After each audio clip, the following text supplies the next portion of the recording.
നമസ്കാരം. CPM local committee office ഉദ്ഘാടന ചടങ്ങിൽ നിന്ന് മുൻമന്ത്രിയും ആലപ്പുഴയിൽ നിന്നുള്ള മുതിർന്ന നേതാവുമായ ജി സുധാകരനെ ഒഴിവാക്കി. പുന്നപ്ര വടക്ക് ലോക്കൽ കമ്മിറ്റി ഓഫീസ് ഉദ്ഘാടന ചടങ്ങിൽ നിന്നാണ് ജി സുധാകരനെ ഒഴിവാക്കിയത്. ആർ മുരളീധരൻ നായർ സ്മാരക ഓഫീസ് മന്ത്രി സജി ചെറിയാനാണ് ഉദ്ഘാടനം ചെയ്തത്. ജി സുധാകരന്റെ വീട് ഉൾപ്പെടുന്ന പ്രദേശത്തെ ലോക്കൽ കമ്മിറ്റി ഓഫീസാണ് ഇത് എന്നതാണ് ഏറെ ശ്രദ്ധേയം.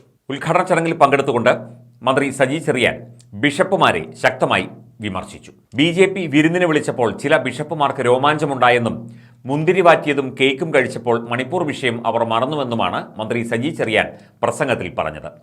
പ്രധാനമന്ത്രി വിളിച്ച പരിപാടിയിൽ പങ്കെടുത്ത ബിഷപ്പുമാർ മണിപ്പൂരിനെക്കുറിച്ച് ഒരക്ഷരം മിണ്ടിയില്ല. അവർക്ക് അതൊന്നും ഒരു വിഷയമായില്ല എന്നും സജി ചെറിയാൻ പറഞ്ഞു. പുന്നപ്ര വടക്ക് CPM ലോക്കൽ കമ്മിറ്റി ഓഫീസ് ഉദ്ഘാടന ചടങ്ങിനിടെയാണ് മന്ത്രി ഈ പരാമർശം നടത്തിയത്.